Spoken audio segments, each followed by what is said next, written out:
लगता है आपके शरीर के अंदर कुछ चल रहा है। यक, ये तो स्पाइडर है। अब आपका क्या होगा? हे हाय हेलो, सोचो कभी ऐसा हो तो क्या हो कि एक और एपिसोड में आपका स्वागत है। 8 टांगों वाले ये स्पाइडर्स हम सब में किसी को पसंद नहीं होंगे। ये हमेशा हमारे घरों के दीवार पर चिपके और लटकते हुए दिखते हैं। और अगर आपके दिमाग में भी रैंडम थॉट्स आते हैं तो शायद आपने मेरी तरह सोचा होगा कि अगर सोने के दौरान गलती से ये आपके मुंह के अंदर चले गए तो क्या होगा। हमने ढेरों फिल्में देखी हैं जिसमें कीड़े हमारे शरीर के अंदर चल रहे होते हैं, तो क्या स्पाइडर्स भी इसके बाद हमारे स्किन के अंदर चल रहे होंगे? क्या कोई मकड़ा हमारे शरीर के अंदर सर्वाइव कर सकता है? अगर आप किसी जहरीले मकड़े को निगल गए तो क्या होगा? क्या ये आपको नुकसान पहुंचा सकते हैं? और क्या होगा अगर आप सोने वक्त गलती से किसी मकड़े को निगल जाए?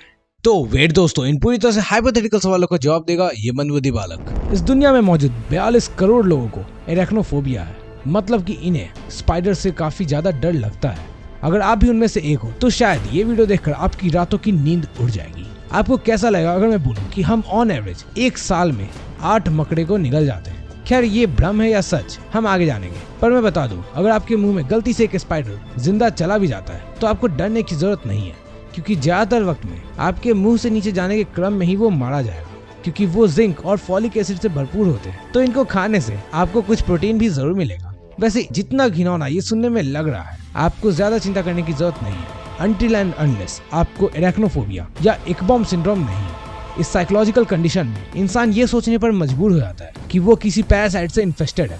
इसमें पेशेंट्स को हमेशा नोचने की इच्छा होती है। उन्हें ऐसा लगता है जैसे कुछ उनके शरीर के अंदर रेंग रहा है। तो क्या वाकई में स्पाइडर्स इंसानों के अंदर सरवाइव कर सकते हैं या इंसानों को अटैक कर सकते हैं? तो नहीं, जब तक स्पाइडर्स को ऐसा फील ना हो कि वो परेशानी में है, वो किसी पर अटैक नहीं करते। लेकिन सोते वक्त अगर वो आपके मुंह में चले गए तो क्या आप मर जाओगे?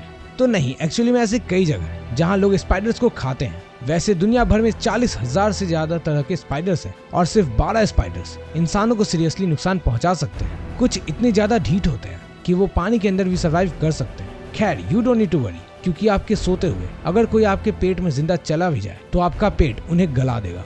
आपके पेट का एसिड इतना ज्यादा एसिडिक होता है कि वो कई और हार्ड चीजों को या मेटल्स को भी पिघला दे।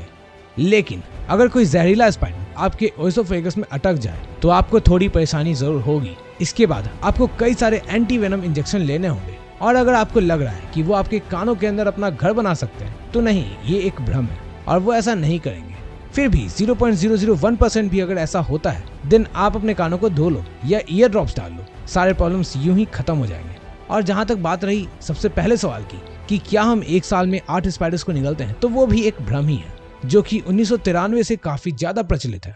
और इन सब के बजाय अगर आपको स्पाइडर से फिर भी डर लग रहा है तो मैं बता दूं कि स्पाइडर्स वाइब्रेशन के जरिए किसी खतरे को पहले ही सेंस कर लेते हैं। सिंपल कहूं तो क्या आप अपने घर में किसी एक्टिविटी वाले एरिया में स्पाइडर्स को देखे हैं?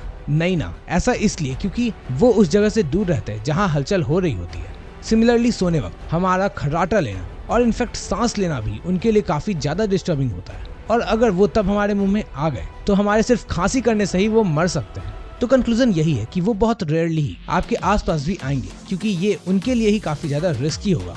पर फिर भी अगर आप उनके साथ अपना रूम शेयर नहीं करना चाहते तो कभी सोचा है क्या होगा अगर इस पूरी दुनिया से सभी स्पाइडर्स गायब हो जाए? लेकिन ये हम किसी और वीडियो में सोचेंगे। तब तक के लिए सोचो कभी ऐसा हो तो क्या हो कि एक और वीडियो में हम फिर से मिलेंगे। तुम लोग कहीं मत जाना, क्योंकि जाना वापस तो यहीं पे आना। और हाँ, मैं तो चला, सब्सक्राइब कर देना, ठीक है? बाय।